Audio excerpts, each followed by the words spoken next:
Hello friends, welcome to kavithasamayalarai. இன்னைக்கு நம்ம பார்க்க போற ஸ்பெஷல் ரெசிபி நல்ல ஒரு சுவையான சத்தான இன்ஸ்டன்ட் ஓட்ஸ் தோசை. டக்குன்னு குயிக் அண்ட் ஈஸியா ஒரு 15 நிமிஷத்துல செஞ்சிடலாங்க. பிரேக்ஃபாஸ்ட்க்கோ டின்னருக்கோ இது ரொம்ப ஹெல்ப்ஃபுல்லாக இருக்கும். ஏன்னா தோசை மாவை நம்ம உடனடியாக ப்ரிப்பேர் பண்ணி நம்ம டக்குன்னு உடனே தோசை செஞ்சிடலாம். ரொம்ப நல்ல டேஸ்ட்டாக இருக்கும். நல்ல மொறுன்னு ஒரு கிறிஸ்பியான ஆனியன் ஓட்ஸ் தோசை ரெசிபி இங்கே பார்க்குறோம். ஸோ குழந்தைங்கள்லேருந்து பெரியவங்க வரைக்கும் எல்லாருமே விரும்பி சாப்பிடுவாங்க. பர்டிகுலர்லி எனக்கு இந்த தோசை ரொம்ப பிடிக்குங்க. ஏன்னா காலையில் பிரேக்ஃபாஸ்ட்டுக்கே நம்ம நல்ல சத்தான ஓட்ஸில் செஞ்ச உணவு வகைகளெல்லாம் எடுத்துக்கும் போது அந்த டே ஃபுல்லாக எனர்ஜெட்டிக்காக இருப்போம். நல்லா சுறுசுறுப்பாக வேலைகளை செய்யலாம். ரொம்ப நல்லா இருக்குங்க. ஸோ இன்றைக்கி இந்த அருமையான ஓட்ஸ் தோசை ரெசிபி பார்க்கலாம். கூடவே இந்த தோசைக்கு பொருத்தமான நல்ல ஒரு கதம்ப சட்னியோட ரெசிபியும் உங்களோட ஷேர் பண்ணிக்கிறேன். ஃபஸ்ட்டு ரெசிபியாக நம்ம ஓட்ஸ் தோசை எப்படி செய்கிறதுன்னு பார்க்கலாங்க. இப்போ இங்கே 1 கப் அளவுக்கு ஓட்ஸ் அளந்து எடுத்துக்கிறேன். நான் இங்கே எடுத்துக்கிறது சஃபோலா ஓட்ஸ். இந்த ஓட்ஸ் மற்ற தானியங்கள், அதாவது அரிசி கோதுமை போலவே ஒரு சிறப்பான தானியம். இதில் ஸ்பெஷலி டயட்ரி ஃபைபர் அதிகம், நல்ல நார்ச்சத்து அதிகமாக இருக்குது, அயன் புரோட்டீன் எல்லாமே இருக்குது. ரொம்ப நல்லதுங்க. ஸோ அடிக்கடி நம்ம எடுத்துக்கும் போது நல்ல ஹெல்தி அண்ட் ஃபிட்டாக இருக்கலாம். ஃபஸ்ட்டு ஸ்டெப்பாக இந்த ஓட்ஸை நம்ம ட்ரை ரோஸ்ட் பண்ணிக்கணும். இங்கே ஸ்டவ்வில் பேன் வச்சாச்சு. பேன் சூடானதுக்கப்புறம் நம்ம அளந்து வச்சுருக்கிற 1 கப் அளவுக்கு ஓட்ஸை சேர்த்து நல்லா வறுத்தரலாங்க. ஸ்டவ்வை மீடியம் ஃப்ளேமில் வச்சுட்டு பொறுமையாக ஒரு 3-4 நிமிஷம் வறுத்து விடுங்க. அதாவது நல்லா கொஞ்சம் சூடாகி வாசனை வர வரைக்கும் வறுத்துக்கணும். இந்த சஃபோலா ஓட்ஸ் நல்ல சாஃப்ட் கிரைன்ஸாக இருக்கிறங்காட்டிக்கு நம்ம எல்லா விதமான டிஷ்ஷஸும் இதில் பண்ணலாம். அதாவது கிச்சடி, உப்புமா, பொங்கல், தோசை, இட்லி எல்லாமே பண்ணலாங்க. ரொம்ப நல்லா டேஸ்ட்டாக இருக்கும். இப்போ ஓட்ஸ் நல்லா சூடாகிடுச்சு. ஸ்டவ் ஆஃப் பண்ணி ஆற விட்டுறலாம். இப்போ வறுத்த ஓட்ஸ் நல்லா ஆறிடுச்சுங்க. இப்போ இதை மிக்ஸி ஜாரில் சேர்த்து விட்டு நல்ல ஃபைன் பவுடராக பொடிச்சு எடுத்துக்கணும். பாருங்கள், இந்த அளவுக்கு நல்ல ஃபைன் பவுடராக இருக்கணும். ரவையாக இருக்க வேண்டாம், நல்ல ஃபைன் பவுடராக இருக்கிற மாதிரி பொடிச்சுக்கோங்க.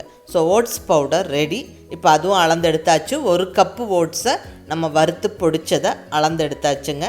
இதை இப்போ ஒரு பெரிய பவுலில் சேர்த்து விட்டுடலாம். இங்கே கிட்டத்தட்ட ஒரு 1 கப்பு ஓட்ஸ் பவுடர் எடுத்துருக்குறோம். இதுக்கு 1/2 கப் அளவுக்கு ரவை, வெள்ளை ரவை, நம்ம உப்புமா செய்கிறதுக்கு பயன்படுத்தக்கூடிய வெள்ளை ரவை 1/2 கப்பு. கூடவே அரிசி மாவு 1/2 கப்பு. தோசை நல்லா கிறிஸ்பியாக வரும்.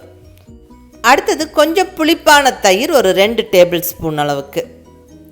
கூடவே தண்ணி, இங்கே நான் 2 கப்பு தண்ணி சேர்த்துக்கிறேன்.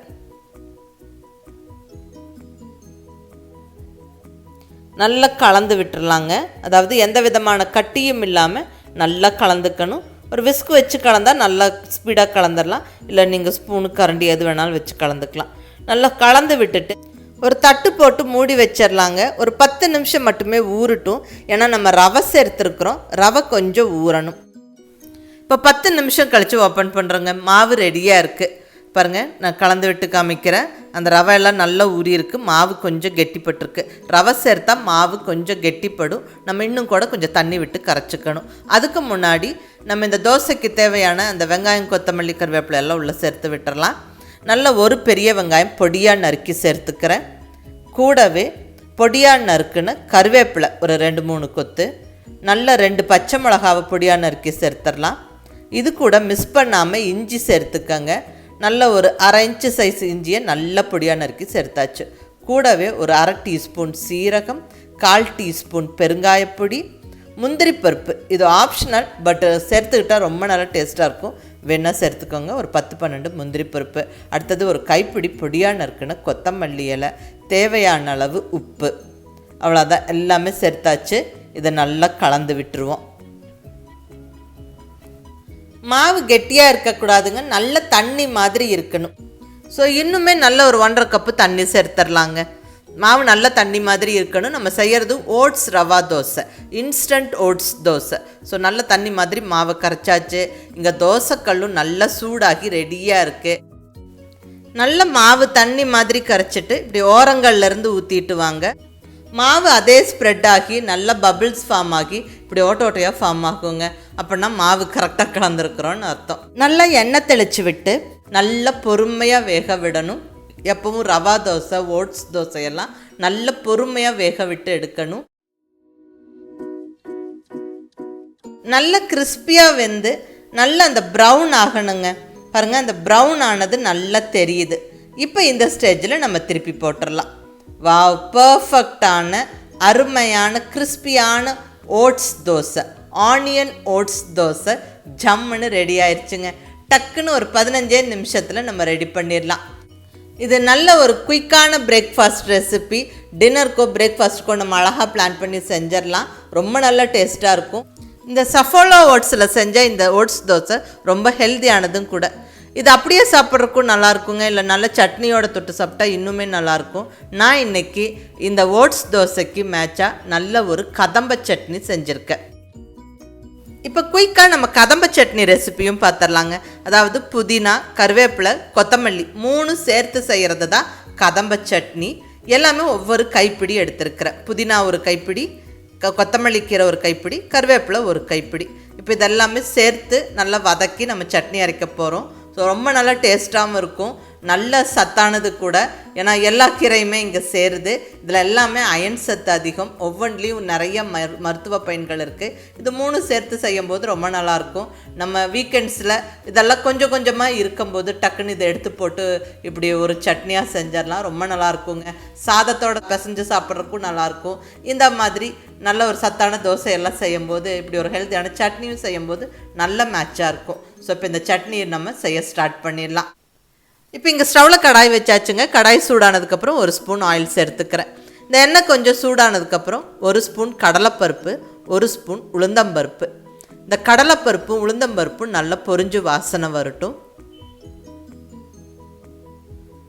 இப்போ இதில் ஒரு சின்ன பீஸ் புளி இந்த அளவுக்கு சேர்த்தா போதும், ரொம்ப அதிகம் வேண்டாம். கொட்டநாரெல்லாம் எடுத்துகிட்டு உதுத்து போட்டு விட்டுருங்க.